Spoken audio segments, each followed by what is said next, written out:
2012, Year of Prophecy. Many ancient civilizations experienced climate change and were destroyed by it. But in their texts and monuments, they left behind their prophecies that the next great climatic upheaval will occur in 2012. And today, our climate is changing. Is the prophecy becoming true? Surely there should be debate about the full meaning of these prophecies and the 2012 date, based as they are on the real experiences of real people. But our political and scientific establishments decided that our climate change is due to CO2 emissions alone. Views to the contrary have become denial or heresy. Of course, the CO2 reductionists have hugely encouraged greener energy and other long overdue changes, but many scientists have challenged this CO2 consensus. Not CO2, they argue, but natural change that has happened before, but they are sidelined and their work ignored. But their views should be heard, that change is natural, that our planet is but a small speck in the vastness of an ever-changing universe. So please, watch, listen, and make up your own minds. If you talk to paleontologists, if you talk to astrophysicists, if you talk to people who have an understanding of natural cycles, you get a different picture. And they are complaining that their view is not getting through. By the time the UN committees have resolved themselves into political summaries, or shall we say summaries of the science for policy makers, what the policy should be, what the policy makers need to understand, the message gets steadily simplified and the dissenting voices are rooted out. So you have a consensus, which in science is rubbish. You don't work with consensus in science. You always have a larger body who believe a particular picture, and then you have a dissenting body who are continually working against that. That is science, and it's very important. And all of the great breakthroughs have come from the dissenting body of knowledge. And you have to fight to get that view through, but you fight through objective presentation of information and facts. When you attach yourself and your reason for being is that certain things are happening, instead of being open-minded and say, hey, yeah, we thought this was happening for this reason, but actually the evidence now shows that it isn't. So we're going to actually change what we're saying here, because we're intelligent people and we want to pursue what's right, not what we have attached to us as a dogma. What is actually happening, however, is that the Green Party is so attached to its global warming and it's terrible and must do something about its greenhouse gases and its pollution, that they don't want to hear that that's not happening, because their reason for being is being challenged. The very reason that they sell themselves and they get their backing and support, they have to protect that. Everything's a vibrational construct, the human body, everything. The situations, organizations are vibrational constructs. And there's this phenomenon they call sympathetic resonance, whereby if you have, say, 3 violins and you make the strings play to a certain note, a certain frequency, you introduce another violin and just put it there and leave it, that violin will start to pick up the frequency from the other 3 and start to vibrate into the same, right? I've seen this happen in politics, and I've seen it happen so often. People go into politics, the political construct, which is the way it works. You call it a blueprint, if you like. This is politics. They go in with the best of intentions, and then gradually the construct vibrates them into line. Now, towards the end of the 90s, after the carbon dioxide picture had been sold to such a level, new data was coming through. Senior researchers, particularly in astrophysics, were saying, hey, the sun is doing things that we haven't seen before. And we've discovered a link between the magnetic energy of the sun and the climate. That hadn't been suspected before. So that should then be taken on board and go, oh, new information? We should look at this. No, that's not what happens. Ooh, new information. This is a problem. It sort of muddies the water. We can't give a mixed message. The policymakers need clear guidance. And science does not want to say, actually, we're not really sure about this. It means that our computers can't predict, and you don't need to give us all these billions because we can't answer your question. The science isn't going to say that. So the scientific establishment defends its position. The environmental groups who've been gathering campaign momentum around this, they're not ready to change. And the media, actually, so many science journalists have signed up and they've been at the forefront of the campaign. They find it very hard to change as well. So you have this kind of collusion going on, which is actually quite scary because it means that the real issue, there is a real problem on the horizon, and it's not gaining any attention. It's certainly not gaining financial resources, and that is the climate is unstable. It's always actually been unstable, but we haven't noticed because we've been in a relatively stable period. And humanity has become more and more vulnerable to climate change, to the natural fluctuation.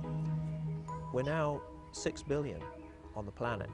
Within the next 13 years, there'll be another billion mouths to feed. Oil is just about to peak. All of the industrial civilization, everything you see around you is based on oil. Gas to certain degrees, well, mainly oil. And when that peak happens fully, it's happened in the States, it's happened in the North Sea, the price, in my understanding, is going to go through the roof. And that will destabilize the world economy. Now, those who sit in higher positions of power and influence, they know all of this. I have absolutely no doubt that they know about this. It must be true this carbon caused global warming because the world's top scientists say so. No, that's what you're told, mate. In fact, there are enormous numbers of scientists who question that and indeed put forward extremely compelling evidence to show that it's not caused by carbon dioxide at all. Mars and the other planets are also warming up. Are they driving a lot of trucks on Mars? Well, I don't see. There are 2 rovers now on Mars. Well, okay, there is climate change. And this theory, in fact, hurts a lot of scientists. There are a lot of scientists that completely disagree with climate change. They say, look, there are other things. It happened in the past, it happens now. It's normal. It's a normal cycle. Why is everybody so upset? A lot of the cycles, and people are talking about the sun entering a new place of the galaxy, a new part of the galaxy that we haven't been around in for hundreds of millions of years. There are lots of unknowns on an astrophysics level. None of these scientists know exactly what drives the cycles of the sun. When we think of the sun, up until recently scientifically, the sun was a constant point of light, like a nuclear reactor, virtually constant. It was called the solar constant. If you just focus on the light of the sun, it is pretty constant. Actually, even the light of the sun has a 11-year cycle. It varies by 0.01%. Now that's not constant, right? But on a magnetic level, and nobody looked at the magnetic cycles of the sun until recently. We didn't have the instruments. Now we've got the instruments. We see the sun is, in a way, like a woman. It's got periods, it's got cycles. And some of these are very, very long term. We were talking earlier about science not being interested in this. Science is very patriarchal. I think, oddly enough, it just cannot handle periods and cycles, and it doesn't want to get into prediction. And science is only ever concerned with the external, objective, consensual reality. Now that's all very fine if you want to build something in engineering, but it's only half the story. The internal part, the soul, our dreaming, nothing that we've created could be created without first dreaming it. I have no doubt that it's the sun. And it's like staggering, isn't it? You know, it's like staggering. I sit back in amazement. Do you think that the sun getting stronger could affect temperatures on Earth? Do you think that's possible? I've noticed, you know, when I go out in the sun and the kind of sun comes out, it gets warmer. I noticed that.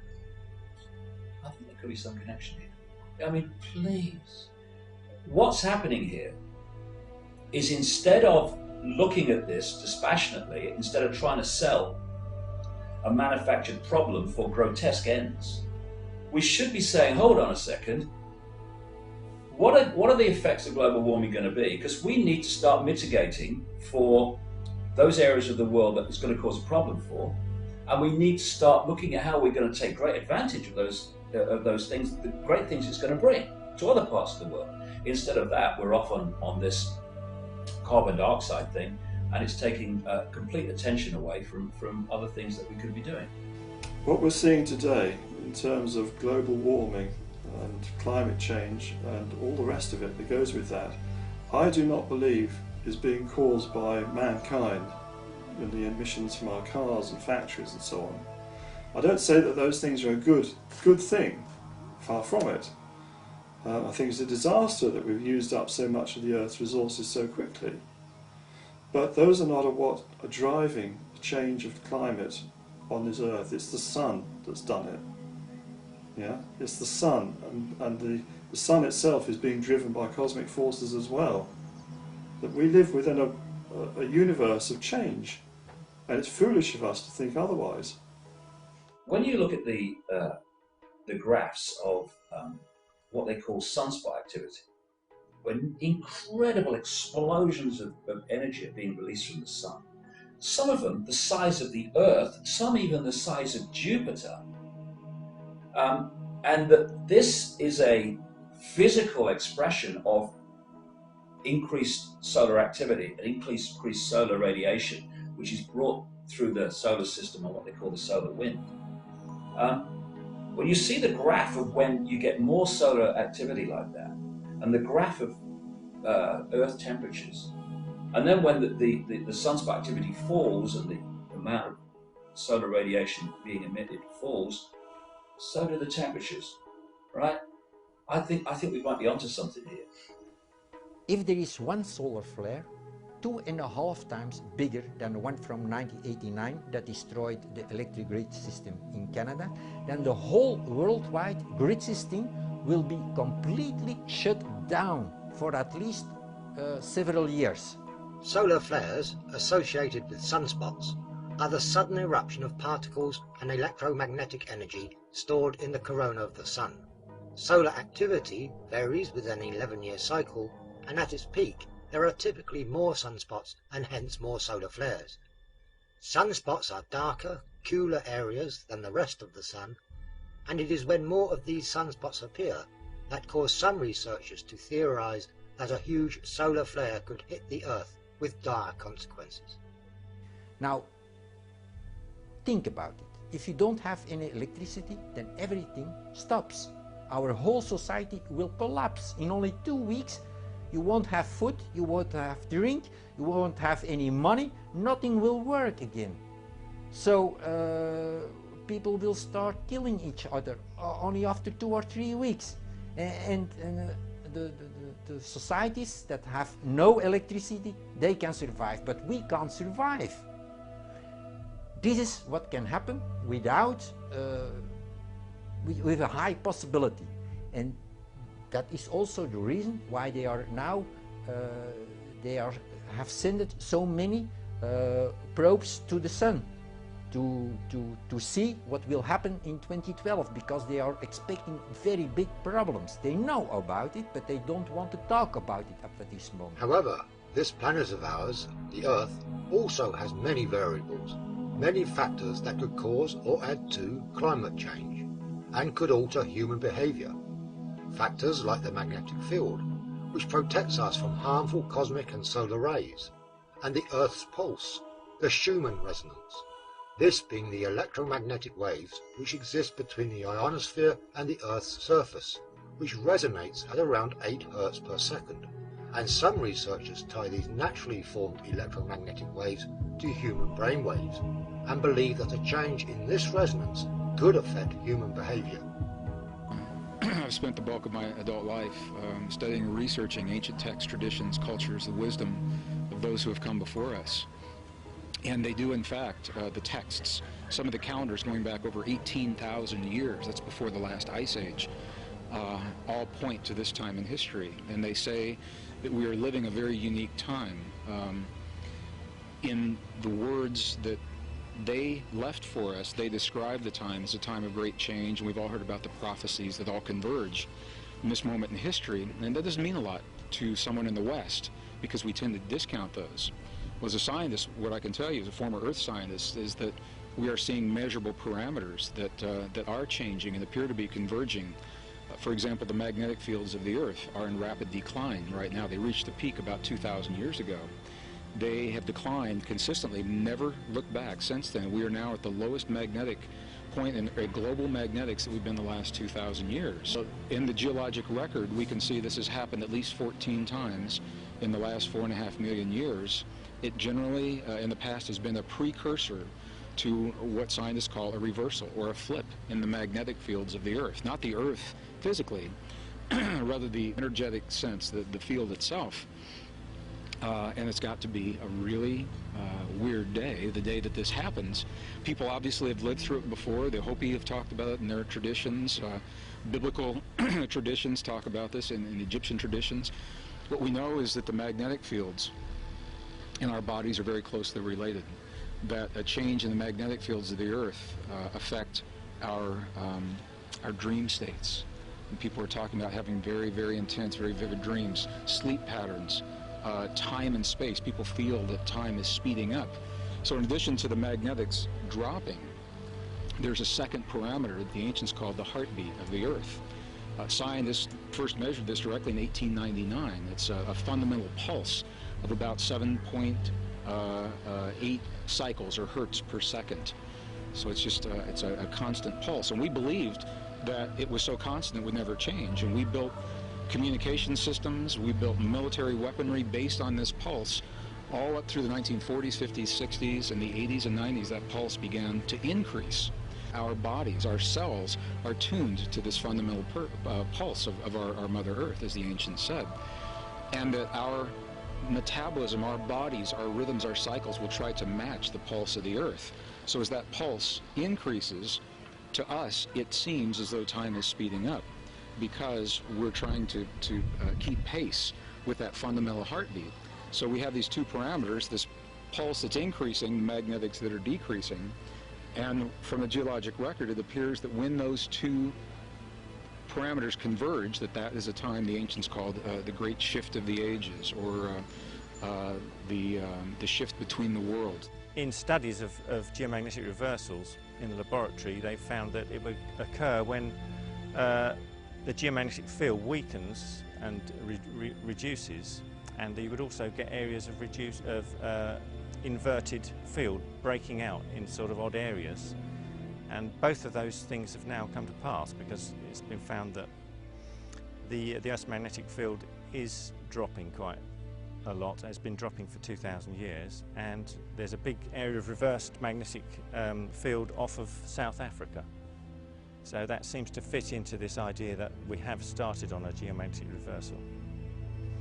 It's a very interesting area of research about the way that the Earth's magnetic field is linked to times of change. Now we know that at the moment the Earth's magnetic field is about to switch. It's actually weakening. What's happening is there are islands of opposite polarity appearing in different places. There's one in South Africa, for instance. So as the force field weakens, so the Earth becomes more open to outside forces and influences than it is when the shield, the force field is strongest and shielding us from those influences. It's a bit like an umbrella, you know, you put your umbrella up and the rain can't reach you. Put it down, and if it is raining, then that rain is going to make you wet. So this seems to be something to do with this changing times that we're seeing. And whether this is going to take a few hundred years to make a full turnover, or whether it's going to be a very sudden event, nobody actually knows. People make forecasts and they make suggestions and they have hunches, but nobody knows. But what we do know is that it is in the process of changing and has done so many times before. There are many theories about what causes a geomagnetic reversal or flip of the magnetic field and what effect it might have on the planet and us. But what concerns some researchers more is a geographical pole shift. This is a shift of the axis of rotation of the Earth or a slippage of its mantle. While much debate continues about both events happening anytime soon, Patrick Gerald thinks he knows when and how both could occur. Nobody knows the theory that the Maya knew. No scientist today knows the theory about the sunspot cycle. It took me many years to find and to decode this theory. And why is this theory true? Well, I was the only one in the world, about 30 years ago, I was the only one that postulated billions of quasars into the infrared that have a speed of the light going from us. I was on the Belgian television 17 years ago and I explained that the universe is accelerating, the expansion is accelerating, because I have a complete new theory about the universe. It's not that difficult, it's an easy theory. Everybody can understand it, only I have an hour to explain it to everybody. And with this knowledge, because I know so much about astronomy, I was able to decode the Dresden Codex of the Maya and to find this theory that is not known. And because nobody knows about it, nobody can calculate it. And this reversal of the rotation of the Earth can be found in the written in the Book of the Dead from the Egyptians. A Frenchman, Albert Schlossman, translated that 25 years ago and no longer, even 30 years ago, and he has written about 10 books about his story and nobody believed him. But in his translation we found several astronomical codes and we were able to decode these astronomical codes. It had to do with a movement from Venus above Orion. Now Venus was very important with the Mayas, and Orion, as we know now, was very important with the Egyptians.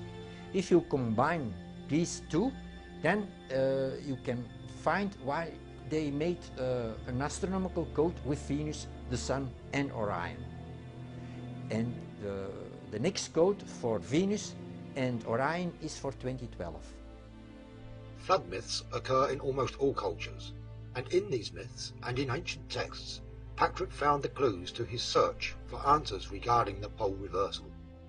There are hundreds of flood stories around the world, and in many of the flood stories you can see that the boats went very high. Only the highest tops of the mountains were visible. Now how can you explain that? There is nobody knows about such a high flood. But if there is a polar reversal, according to the Egyptians, then the Earth starts rotating the other way around. So a 360-degree difference. How is that possible? Now, actually, the Earth is turning this way.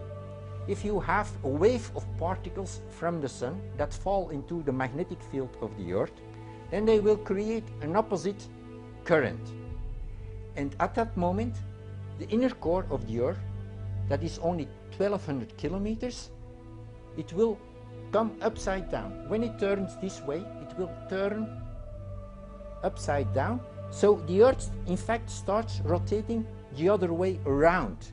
Now, if you know that at the equator the speed is 1600 kilometers an hour, that will stop in one day. and then it will start rotating the other way around. That is a speed difference of 3,000 kilometers an hour. If you are driving with a car very fast and you stop, you are thrown forwards. The same with the oceans.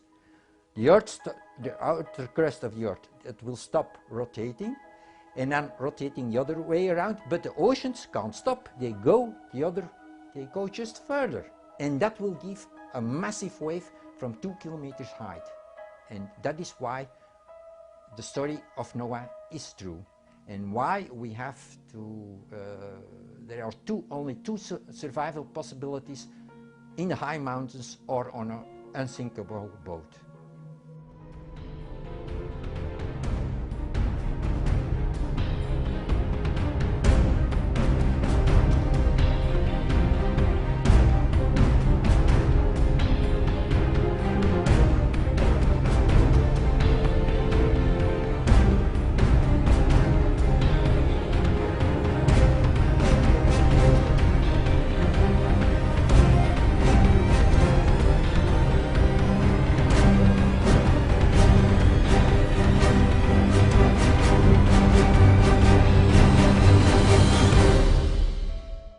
It is no secret that these events have happened in the past, and in fact, some researchers and archaeologists claim that the legendary city of Atlantis was lost to such a pole shift. The survivors fled to Egypt, where they passed on their knowledge. But with little evidence found about the mysterious city of Atlantis, these claims cannot be substantiated. Now there is a lot of more evidence, but most of the evidence can be found at a huge site in Egypt, and that is called the labyrinth. What can we expect to find in the labyrinth? Well, first, how the Earth looked like before the previous pole shift. After the previous pole shift, about 12,000 years ago, Hudson Bay lay under the then South Pole, what is now the North Pole. And in one day, America moved down 3,000 kilometers. So from under the ice it came ice-free. And Antarctica went under the ice. A large part of Antarctica was ice-free, where the high civilization Atlantis existed, and in one day it was completely destroyed. I hope to find the maps from the Earth and from Atlantis there. What can we find more? A hugely advanced knowledge of mathematics and astronomy, because the Egyptians took books from Atlantis to their country, and in the labyrinth they made a large map, a zodiac of the sky, and in a special room that is called the Circle of Gold, they made 36 hieroglyphs in which they calculated when the next polar reversal would take place. And they also say, like the Maya, 2012. And that is what we have to find. The mystery is exactly why would the ancients go to such lengths to hide this secret knowledge? Why not just put it on show for all to see? You have to understand, knowledge is power. Do you know now something about mass destruction, the atomic weapons? We don't know it, only the scientists know it. So in the past it was the same. The high priests, they knew about it, but they have to keep it secret. If they knew when when the moon was becoming before the sun, then they had power. If everybody knows it, they lose their power. So they were smart and they said, okay, we will encode it so that in the far future, people who are smart enough can translate this. And of course, it took me many years to find and to crack their encodings, but I succeeded. And if there are other people in the world who can look at my encodings, they will find the same. They will say, okay, this is about this theory is not known, so there is going to happen something very huge. As with most prophecies, the Mayan prophecy of 2012 is down to interpretation. The end of the world or the end of time have different meanings to different people. It is only when we scratch the surface and look deeper into the history of the Maya and other ancient civilizations that we can begin to truly understand their legacy. The ancient Maya left something behind in their texts, calendars and monuments that was certainly of great importance. So who were these people, and what made them so special? One of the interesting things about the ancient Maya is their preciseness. Alone among the people of Central America, they developed language, reading, writing skills, the kind of thing that we know from people like the ancient Egyptians, but they're the only people in Central America who actually developed an equivalent system to the Egyptian hieroglyphs. So for that reason alone, we know a lot more about them and what they believed in and what they knew. But over and above that, they also seem to have this extraordinary ability at mathematics. For instance, they had zero, the number zero. We take for granted that we have the zero. The ancient Romans didn't. The ancient Romans used Roman numerals. Can you imagine what it was like trying to multiply two Roman numerals together? It must have been an absolute nightmare. But it's not that difficult with the Mayan number system, just as it isn't with our own. So these people were very, very clever, and they were very skilled mathematically, and they were also extremely good astronomers. So that kind of sets them head and shoulders above virtually every other ancient civilization you can think of. When I started getting involved in researching the Maya, it really came out of a love for the Maya people.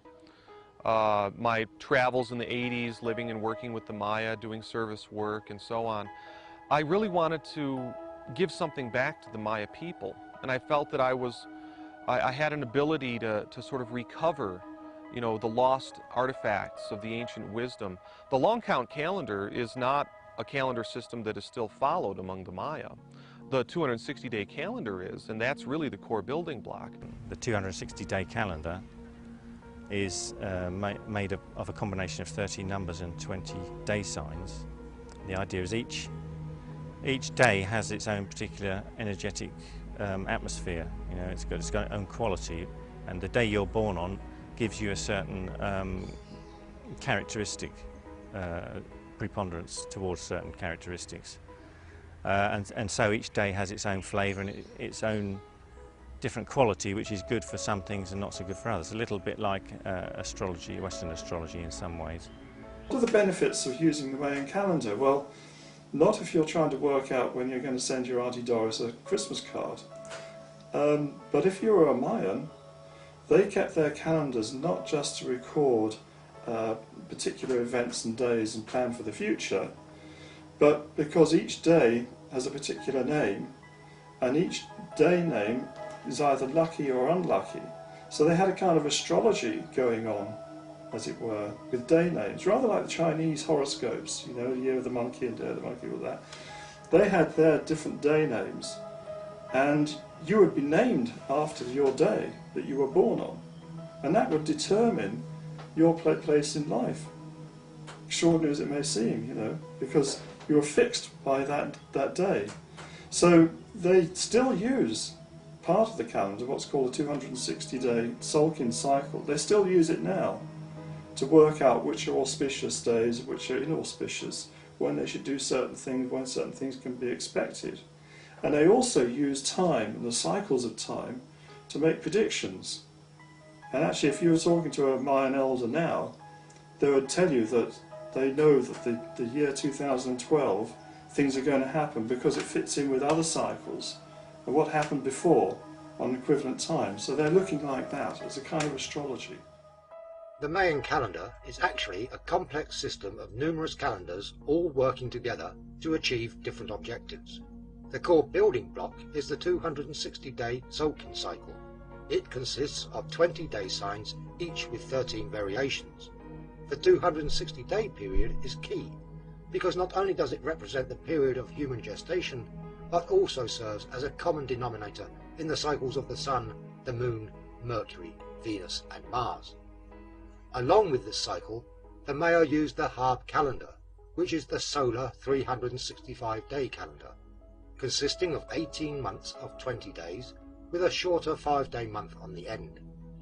The days and months work in a fashion similar to the Gregorian calendar.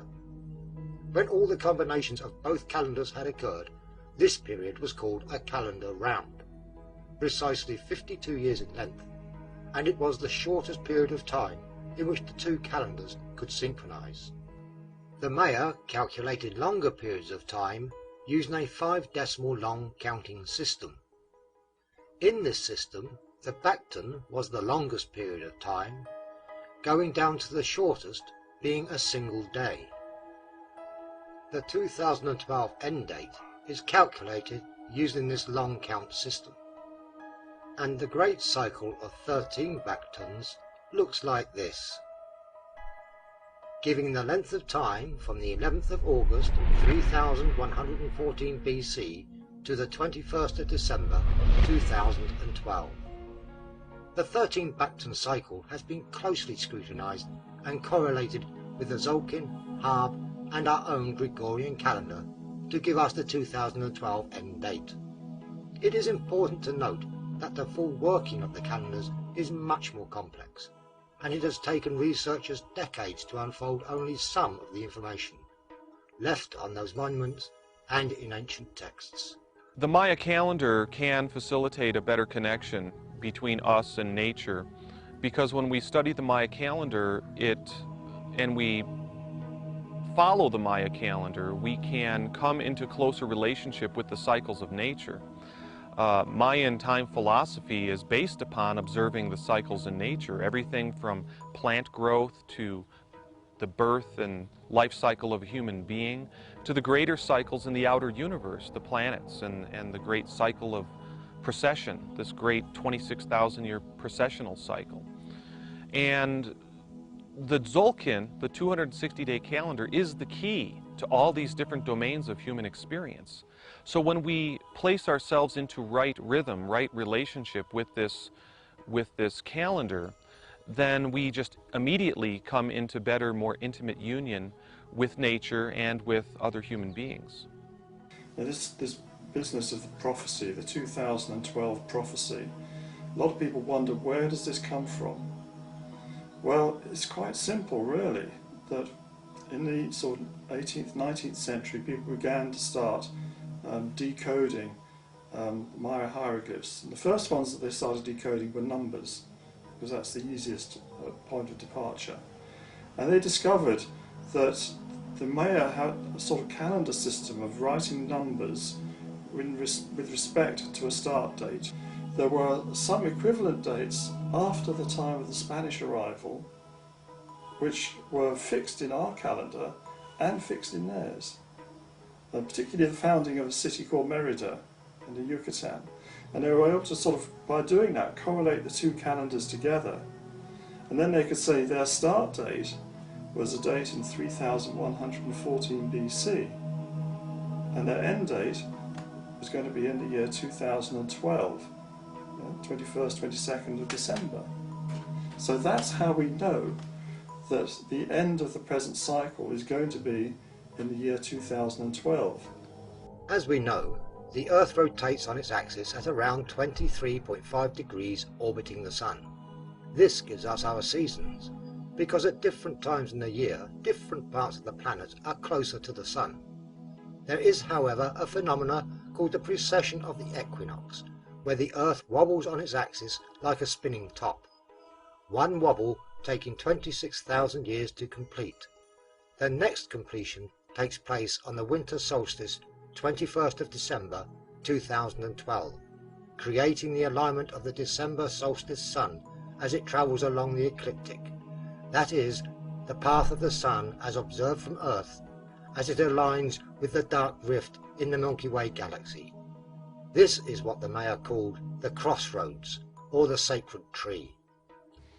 Well, the sacred tree, or the world tree, the crossroads, it does have an astronomical location. It's the cross of the Milky Way and the ecliptic in the sky. And There are two crossroads. There's one in Gemini and one in Sagittarius. The one in Sagittarius, I think, is really the most interesting one because it targets the center of our Milky Way galaxy. Now, on a spiritual level, the crossroads signifies the cross of our heart. You know, our heart is the place where the struggles and darkness of the world meets the vertical axis. It's kind of like where time meets eternity, and it's where the darkness meets the light. It's that magical place where the opposites get fused together. And I like, there's a certain myth where, you know, the Dark Lords meet the emissaries of light, and it's their struggle back and forth that generates the nectar of consciousness. You know, it's really sort of, it's the place where the realm of everyday consciousness meets the place where the underworld lords reside. You know, because that crossroads is the place in the sky where the road to the underworld is located. And this is the place in the sky that the December solstice sun lord, One Hunahpu, will be aligning with in 2012. So it's very beautiful how the astronomy reflects the prophecy and the spiritual teachings. The crossroads is the place where we can facilitate our own rebirth and renewal. I think that the temporal location of this is in the years around 2012, but the place where it occurs is within our own hearts. While such places as Chichen Itza and Teotihuacan are world renowned for their astronomical alignments, it is a small archaeological site in the Chiapas, named Izapa, that we find images of the coming galactic alignment and more. This long count calendar that gives us the 2012 end date, it seems to have been put in place about 2,100 years ago by this early Maya culture called the Izapan civilization. At the site of Izapa, we have carved monuments, and we have orientations that bring in this rare galactic alignment that culminates in 2012. The alignment of the December solstice sun with the dark rift in the Milky Way, right at the crossroads where the Milky Way crosses the ecliptic. This rare alignment takes place only once every 26,000 years. And what I found in looking at the carved monuments of Izapa is that we have encoded here at the site the perennial wisdom associated with this astronomical alignment. It's not just about astronomy. There's a prophecy and there's spiritual teachings. And I think of Izapa as being sort of like ground zero of the 2012 prophecy. And my work has been to give voice to these silent sentinels that are preserved at the site. And my intention and my hope is to be a conduit for clarity, and a clarity of bringing back to consciousness this original teaching about 2012. I think it's very important to go right to the source of the revelation, when it occurred, because it seems to be that when a pure download happens and there's this beautiful thing put in place at the very beginning of the Mayan civilization, there is a tendency over time for the original revelation to get diluted or appropriated, you know, becomes codified into religious hierarchies and systems and priesthoods and so on. But I think that it's really important that we plug right back into the original revelation at its source. The spiritual message that's preserved on the carved monuments of Izapa are basically the same message that we find in the hero twin creation myth. So basically the carved monuments are portraying that same teaching that we find in the Popol Vuh. And in that story, it's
always been a fiction of convenience, but at some point in the great cycles of time, humanity lost their connection with the true eternal consciousness, which is our birthright.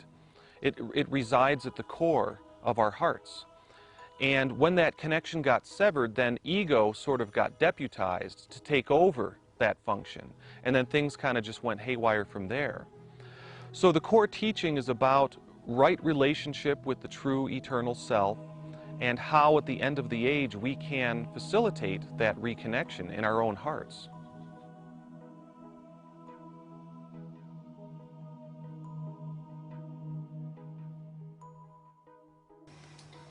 How does the flow of time, how does that relate to the human race? Well, we've been following time, for thousands of years. If you go to Stonehenge, one aspect of it is as a giant clock. Everyone knows about the midsummer sunrise at Stonehenge over the heel stone, but there are other alignments as well there. And in fact, other stone circles were used similarly for recording time and movements of the sun and moon. Well, the Mayans and people like this had similar structures that did this for them. One of the main things that they were concerned about was the days when the sun passes directly overhead, which would be the start of the new year for them. And the way they would mark that is by raising a great pillar or shaft of a tree, and you would see from the shadows the moment when that pillar casts no shadow. Now, we don't get that living here in Europe, because the sun never does pass directly overhead, but in the tropics this is something that's very noticeable and very important. So the real clock that people have always worked with is actually out there, and it's the movement of the sun, the stars and the planets, the moon, and our relationship with that, which is why our clock face has 12 hours on it. Twice 12 is 24. It's all derived from the movements of the sun. I guess I believe that the Maya perceived time as a cyclic process. And it's not a linear thing like we have in Western time philosophy. Time always moves in cycles, but there's a very deep understanding that the Maya had of cyclic time. It's not so much a circle, which seems to have no beginning and no end. Instead, time it's kind of like a cycle, but it's like the breathing cycle. It's like breathing in and breathing out. It's like moving into closer relationship with the source and then moving out of relationship with the source. And the Maya understood that this kind of understanding of cyclic time brings us into and out of relationship with our true selves. It's very much a part of the cycles of time that there's cycles, there's periods of increasing darkness when humanity is forgetting their true natures, and then there's periods in which humanity is remembering their true natures. And the Mayan insight about this understanding of the cyclic nature of time is that 2012 signifies the turning point in which we are going to stop moving away from being related to our true selves, the infinite, eternal heart of heaven. And instead we're going to turn the corner and have this opportunity to move back into closer, more intimate union with the eternal Creator and our true selves. The beauty of the Maya calendar, especially for Western philosophy or Westerners, is that it provides a sacred dimension to experience. There's a certain quality or characteristic of life in the modern world in which we are disconnected from the sacred dimension. And it's the indigenous wisdom, very nicely and beautifully exemplified in the Maya calendar, that can provide a doorway for us to reconnect with the sacred in our own lives. You have to understand that what we know about the Maya, we know a lot more now than we did even 10, 20, 30 years ago. But there's probably still a lot more that we don't know. And in fact, the Mayan elders themselves tell us this. They tell us that there are things that they know that have been passed down to them by their ancestors, which they were not allowed to speak about, and which they're only now starting to reveal, because we're coming up to this crucial date of 2012. So I personally think it's a fool who thinks we know everything. Yeah, a wise man is always open to discover that he doesn't know anything, that there's much more to learn. Unless we have a radical change of consciousness, that's the future that very large numbers of people seem to be okay with. And that's what I find scary, is a future with no soul. And this is where I personally then leave the scientific and the political, which I'm still active in, and talk to my teachers, the yogis and the shamanic people. And they are saying, Great Spirit will not allow this. It will not allow this deterioration of soul. There's a human project here, and she, the Great Mother, will bring it all down. She is going to wipe the slate clean, and a big change, really deep change is coming. And I don't know what that's about. We've been given a deadline, as it were, of 2012. And I have a Himalayan yogic master, and he's saying the same thing as the Mayans or the Hopi. And they're saying that it will be sudden. And after that, people will be awakened, as if it will be such a huge change that it'll just change consciousness. But at the same time, it is expected that a large part of the world's population will perish. So I think in terms of that 2012 point of reference, I think it's like the age of Aquarius. You think, well, where does it start? Where does it begin? And it's part of a kind of cycle that has a much broader parameters than that particular moment in time. But what it's, generally speaking, we're already getting a flavour of where we're going, where we're headed, that we have, I think there is a global more information than we can handle and infiltrate. So we have to, in a way, go back to, what is going on an inner level with, we start with ourselves, we end with ourselves, that's the way it is. And we have to kind of filter through, simplify. We have to find what these essential truths are. And I think instinctively, a lot of us are already understanding that. So if we can kind of separate our kind of physical hunger and sort of look at it as getting spiritual fulfillment, and, we can say how we get there. But I think that it's inevitable that we'll get to a point where we will kind of be in a position, instead of having everything, start rejecting and letting go and simplifying. And that's going to perhaps be kind of a time of conflict, because we're having messages all the time through our media that we have to eat more, consume more, buy more, have more, and yet we are inundated with stuff. So I think that we're going to have this shift where we're going to say, actually, do I need all this? And it's on a very simple level, but you think, well, by having less, actually, it's better for all of us if we kind of spread the resources a little bit and create more of a balance, and which has serious problems for our status quo and our ruling classes. And that's going to be the big issue. So there is going to be a little bit of conflict between what people really want on an intuitive level and a level that feels right for them, and their natural connection and care for other people who are in a position of not having enough. And these kind of imbalances, can be seen as a moral imbalance, but it's a material imbalance. And so 2012, I see that as a kind of summit of that experience. And what are we going to do about it? We can do plenty about it, but at the end of the day, it has to be the will to do things, and it's not political will, it's the will of everybody. So maybe a great levelling, which ties in nicely with the age of Aquarius, because that's the age of Aquarius is about the global village, about all of us being equal and all of us being concerned, for my brother, my sister. That's a very Aquarian ideal. So, I'm looking and hoping that from where I'm standing astrologically, that people will kind of connect up to this theme, whatever it is, it's, you know, 2012, is it the Olympics? I mean, what an outcry about that, you know, the logo, that how chaotic, how symbolic of this chaos that we're in.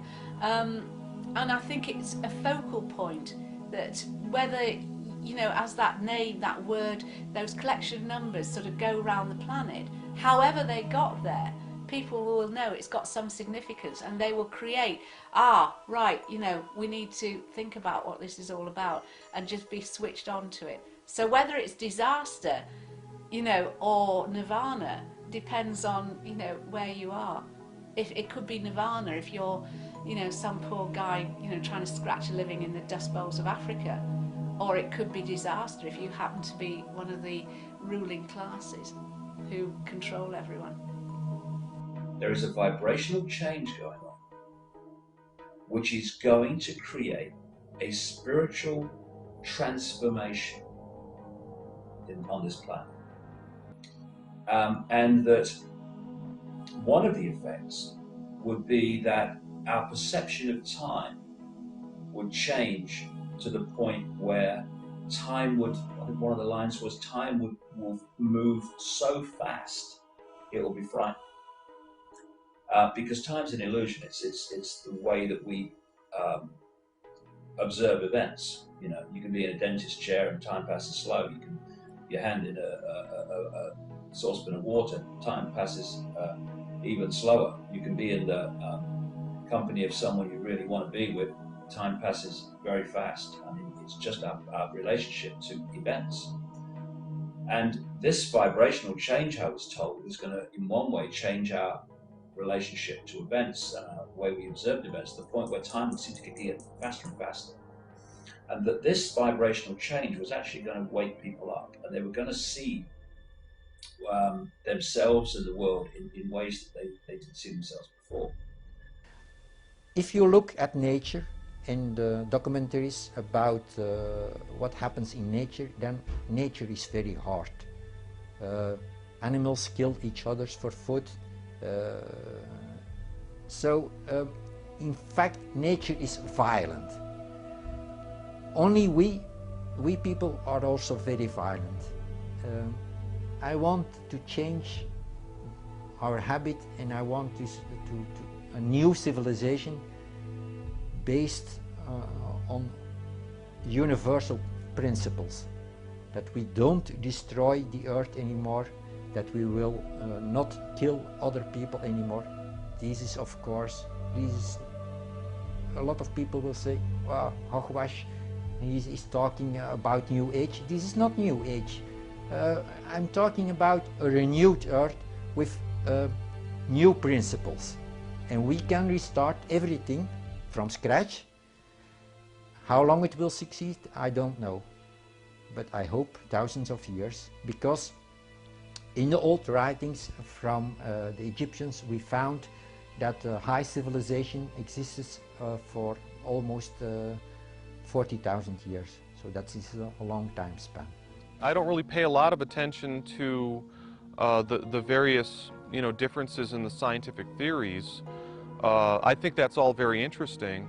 I think that no matter what might be happening in the external world, the way that we can really facilitate change and transformation in the external world is to first do the spiritual work inside of ourselves. And transformation in the physical world always is preceded by a transformation in the spiritual heart.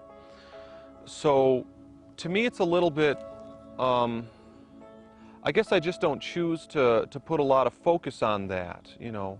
It sort of gets into the ultimate questions of, like, are we immortal beings? Do we have an immortal soul? Do we have an ability to connect into the eternal? What is death? What lies beyond the gates of death? These kind of contemplations and meditations, I think, is what the 2012 challenge represents. And so it kind of like invites us to have a deeper relationship with our true selves. One of the things that drives me forwards in my research is the belief, if you can put it that way, that there are things the ancients knew that we have forgotten, and that there are things which they want us or they wanted us to know, which they have encoded in their monuments and in their scriptures as a means of passing knowledge on to future generations. That's why I'm so interested in things like pyramids, because if you go out and build yourself a pyramid, that's a lot of work. It's a lot of work, and you're doing it for a reason. One reason you're doing it is that you know it's going to last a long time. And one reason that you want it to last a long time is that you understand there's going to be times of change, catastrophe. Maybe your whole civilization is going to disappear. And you want to pass on your core knowledge to the people of the future. The Egyptians did that, the Mayans did that. We ought to be doing the same thing, actually. This planet has a certain destiny, and the human race has a destiny. We can only do this once. If we flunk this, if we don't make the leap to the next level of civilization, there won't be another chance on this planet. We will begin to see how our sun, and indeed its family of planets, are part of a greater whole, which is the Milky Way, and how that is part of a greater whole, which is the universe in general. And this is all going to be part of this New Age consciousness, seeing our place in the greater society of things, and stopping seeing us as just being this haphazard chance event that you have gathering of gas that makes an atomic explosion of the sun, chance event that some of this matter conglomerates and forms on Earth, chance event that life actually grows on this Earth and evolves to become mankind. You know, all these chance events, you begin to understand that there is consciousness behind this, and that this is something which is being driven by higher powers than us. Whatever the year 2012 brings, the message embedded within it is predominantly one of hope, that we will once more tread lightly upon this precious earth, become better people, by understanding the legacy our ancestors have left us. We must learn to question all that we are told to think, to feel, to believe. Learn to question our history, and, along the way, be ready for some surprises.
our world, all the other worlds, all the planets, all the universes, parallel universes, whatever there may be, every blade of grass, every animal is interconnected in some way, shape or form.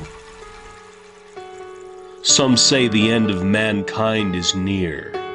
Some say that economic and financial turmoil is part of the process, along with global warming, warfare, and the spread of mass psychosis. When there's no place you feel at home, and you think you'd be better off alone. Children are prescribed drugs to keep them calm. The climate is changing all around us, while celebrities become our gods and materialism the new mantra. We live in an era where we're obsessed by celebrity.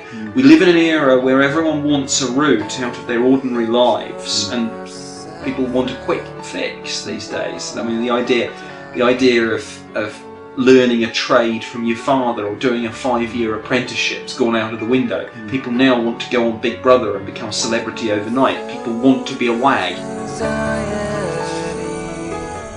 Is there a reason behind this modern day madness? Are our material lives making us truly content? If I want to know what the truth is, I have to live truthfully. And as long as I live as truthful to myself and to others, then I'm like in the vibration of truth. Therefore, it will resonate with me or not. But there is a ratio to it all, a rhyme and reason behind everything that we do and everything that affects us. This really happened by accident. This whole universe and us living on this planet in this fragile atmosphere, in this one place in the universe. It is beyond thought, it is beyond words, but there is a purpose to it.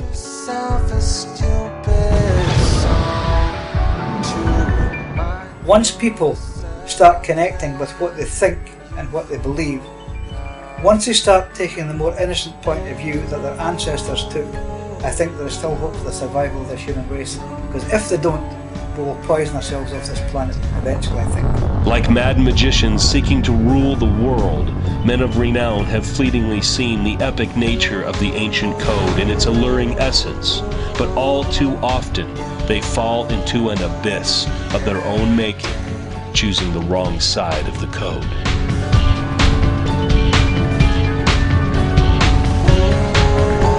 But today we too have missed the point in our everyday complacency. We choose to exist in a waking sleep. We spend time naming things and separating them, classifying endless parts and pieces without remembering the whole, the one from which all things come. It needs no hatred nor warfare. It needs no drugs. It simply is.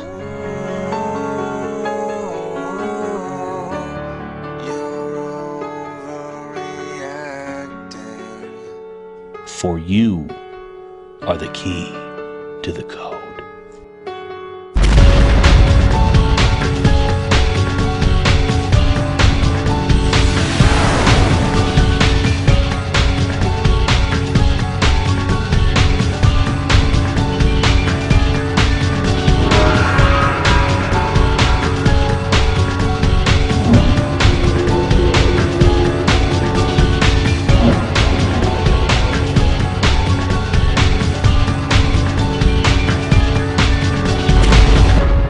Once you've found that point of connection in yourself, where you are part of nature, part of the world around you, and it is part of you, then no secret, no quantum physics, quantum spirituality can get anywhere near that point of unique connection, because you have found yourself and you found your own God within yourself.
Roslin Chapel was built upon an area that was a noted place of healing from the word go.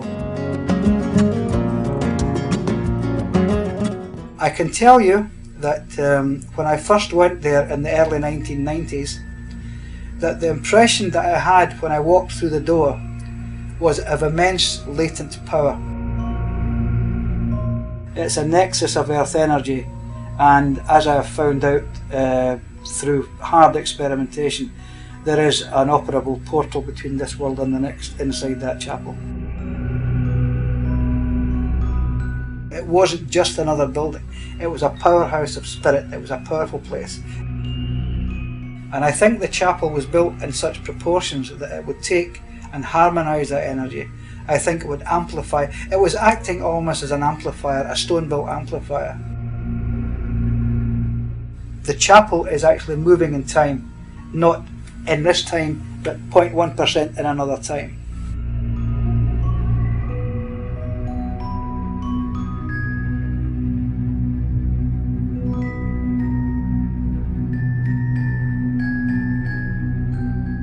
I was asked, would I like to experience this energy? I literally came off the floor. It wasn't feet off the floor, maybe half an inch. I actually lifted from the floor, fell forward. I was absolutely amazed, I was completely astounded. I hadn't a clue what had happened. So you could see the faces on the other side. They wanted to be brought through to this side of reality.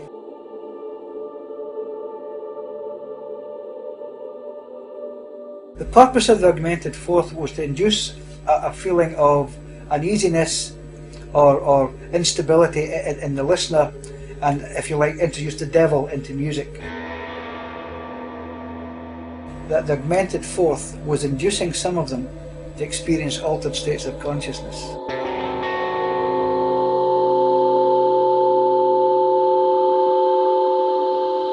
Why would Sir William go to all the trouble of introducing this devil's chord?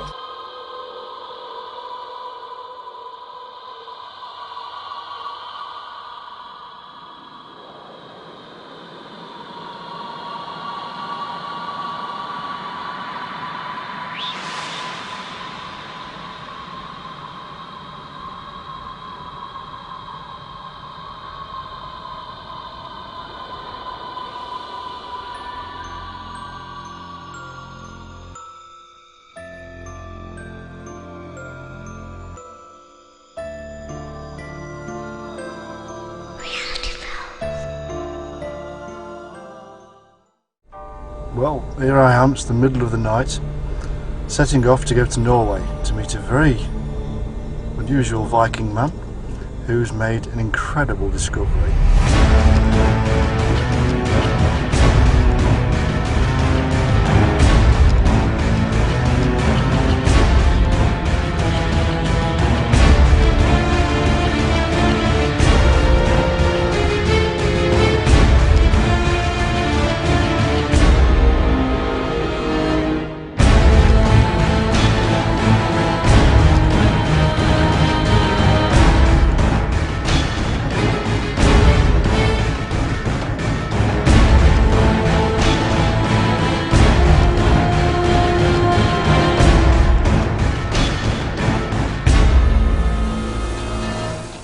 This is really quite exciting. I mean, they produced, dare I say, a talisman on a very, very grand scale. I mean, it's so huge that it's quite unbelievable. You have to have the knowledge, and you have to have, of course, the golden mean, because this is the key to the whole thing, really. And without it, you would never find it. But when you know that that is the key, you can unlock it and you can find the design.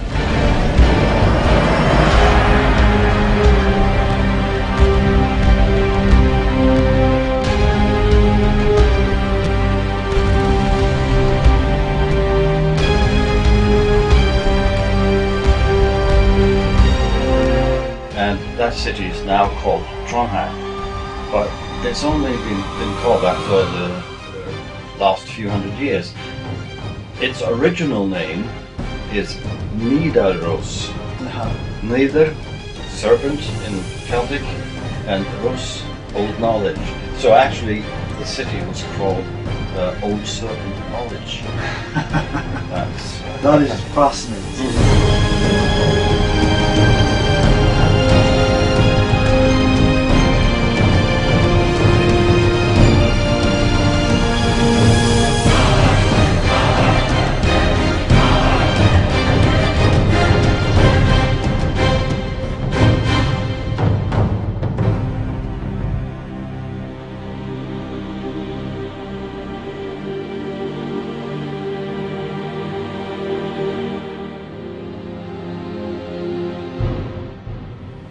What Harold's discovered is remarkable. It's massive. It's as big as the Great Wall of China or the Great Pyramids of Egypt. But it's something that had to be hidden. He discovered a circle on the ground that measured 666. He discovered a pentagram upside down. And he discovered the serpent. 3 images that we are told and have been told for an awful long time are symbols of evil. But this isn't the truth. The truth is that these are symbols of wisdom, symbols of greater knowledge. And that's what I leave Norway with.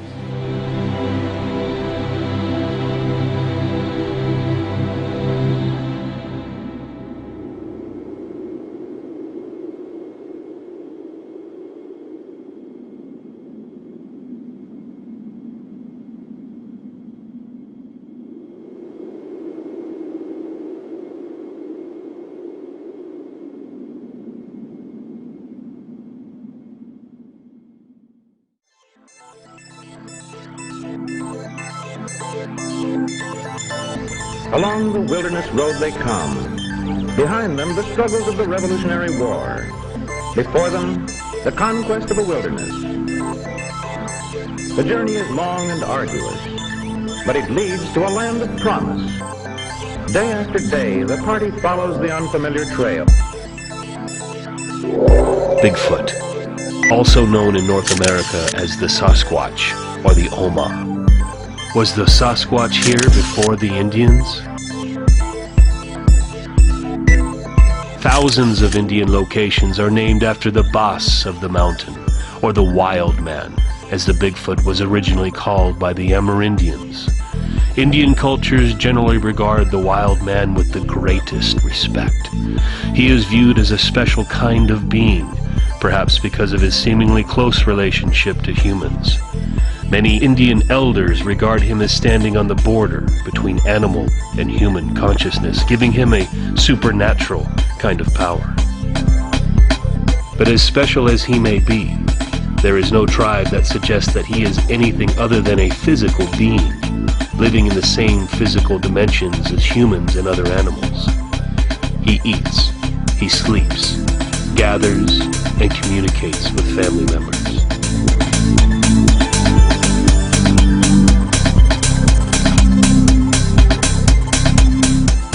It seems that the wild man may indeed be of a varied and widespread clan, encompassing every continent of the world.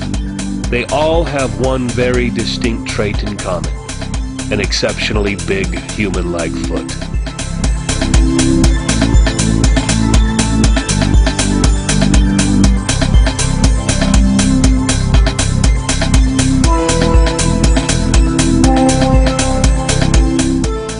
Our search for this film brings us to the great state of Kentucky, the bluegrass state, and the home of the Kentucky Derby.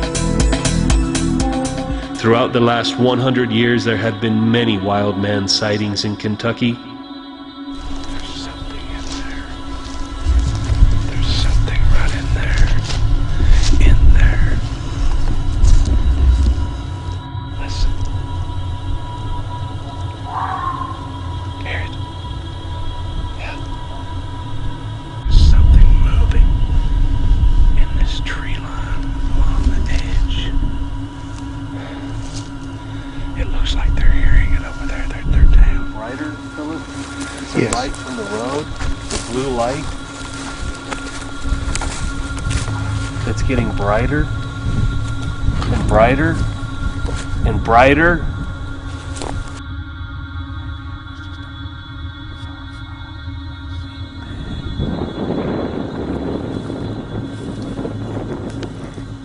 Dude, look through here.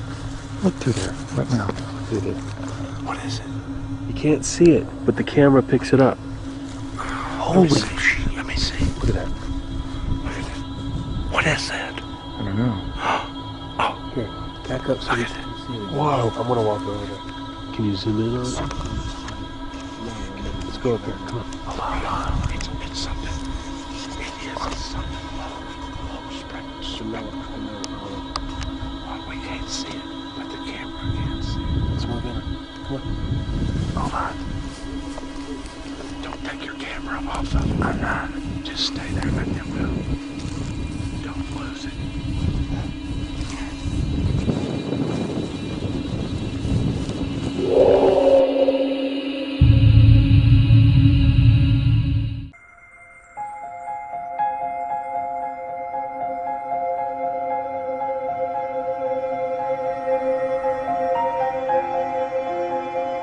For those who have stepped forth into the enigmatic and complicated world of UFO research, they know that it is rife with division.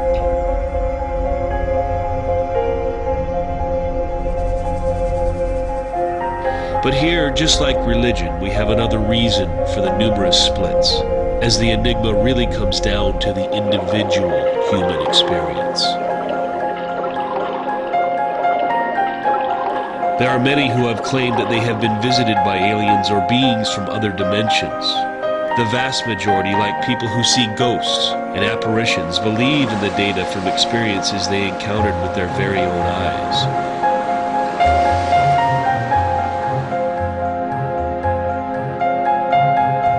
The unconscious mind remains a mystery because we are simply not conscious of it. We must imagine what it is like inside this huge domain on the other side of our daily realities. Occasionally, people recall their encounters in this strange world in dreams, and more interestingly, lucid dreams, whereby we become conscious of elements of our unconscious world and even interact with them.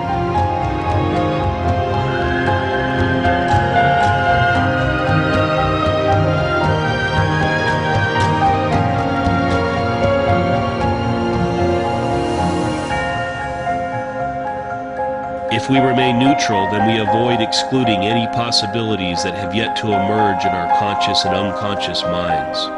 We avoid putting ourselves into any framed paradigm, as in the case of science and logic. Perhaps we need to abandon any previous notions or ideas about this phenomenon to gain headway into the unknown. What are the UFOs? Are they emanating from ourselves? Are they here only because we have the capacity to perceive them? Perhaps they are ancient archetypes that we have forgotten within the sands of time. Whatever they are very real to the experiencer.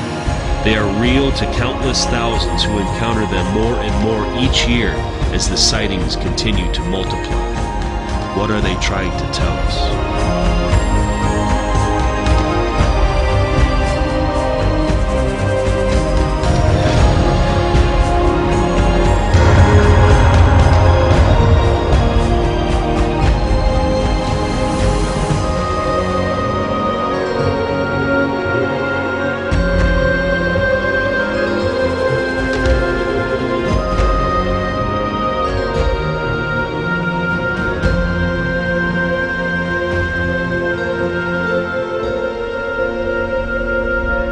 If we can understand the UFOs, perhaps we can better understand ourselves.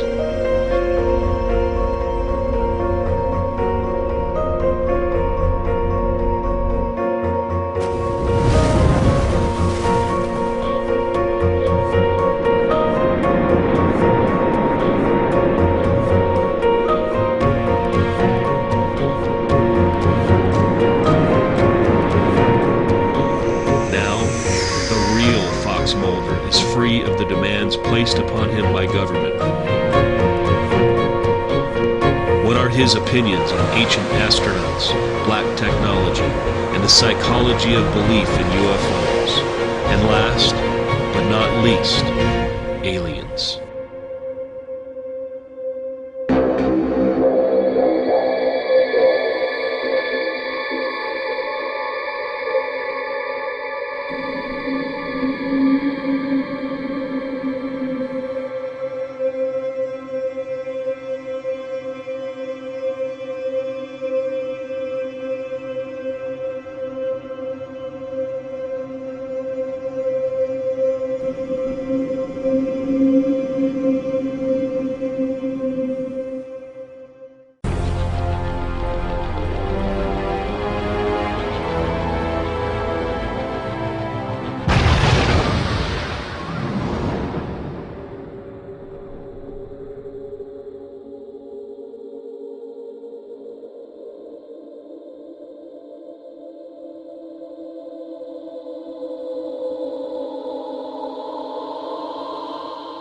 From the infamous Illuminati to the modern Freemasons, the world is fascinated with secret societies.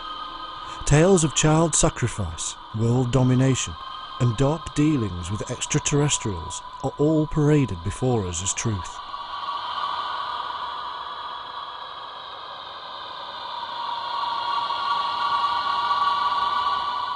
The New World Order, famously penned by the science fiction writer H.G. Wells, has become a reality in the minds of millions, and today its leaders are even believed by some to be reptilian shapeshifters.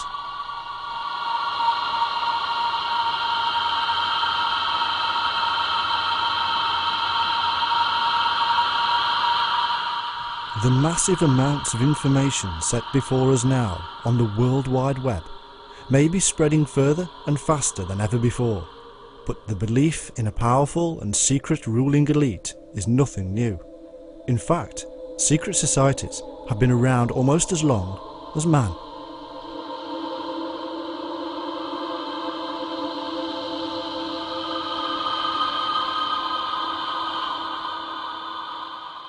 The eventual knowledge of these groups would be deemed sacred and protected. Whether it was practical methods of survival, navigation, measurement, or psychological and spiritual inner wisdom, it would become the ground plan for future secret societies, and as populations grew, it would bestow great power and danger upon them.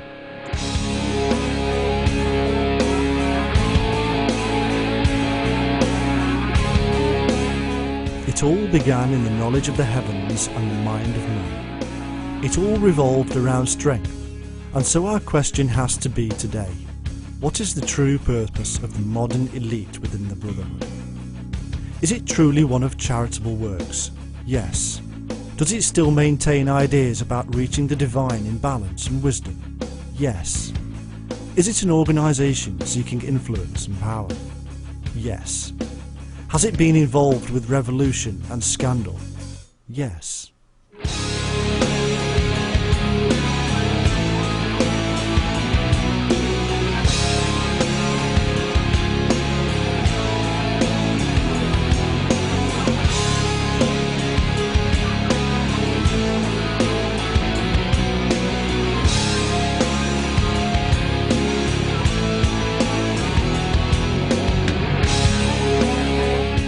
This is the story of the groups who have guarded this sacred knowledge for centuries.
For decades, the tales of Jules Verne have inspired the imaginations of millions. Whether from books or films, cartoons or computer games, the stories of adventure and scientific fiction have seeped into the culture of the globe.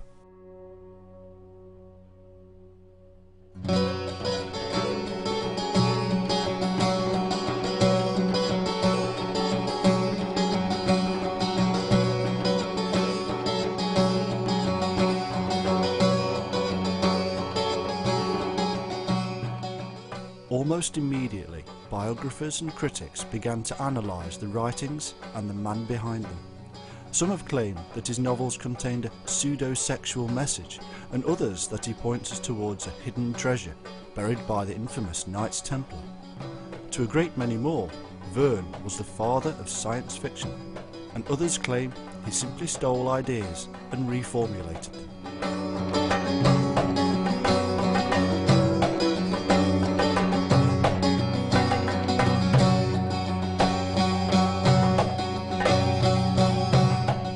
But what is the truth? Was Jules Verne trying to relay a message? Or were his books just simple fiction for children? Was Verne a masterful genius, or a storyteller with an overactive imagination?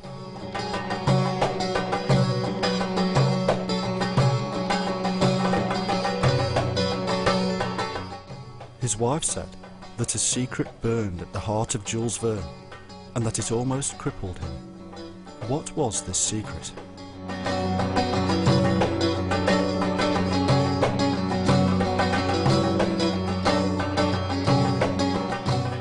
This work investigates the man himself and those that surrounded him in order to discover the truth.